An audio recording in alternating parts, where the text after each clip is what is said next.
In this video, I will easily show you how you can add someone by using a QR code.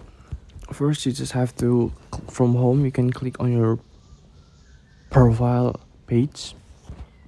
Then you can click on this three stripes at the top right corner below your battery icon.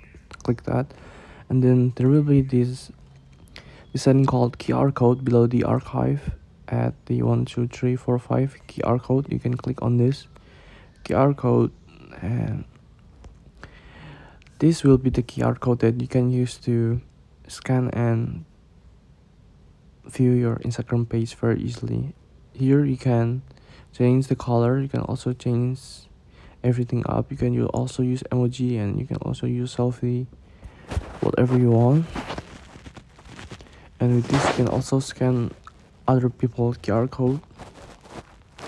So what you're gonna do next is that you can screenshot this by using volume up and your power button, such as this, or you can easily just copy link or share your profile.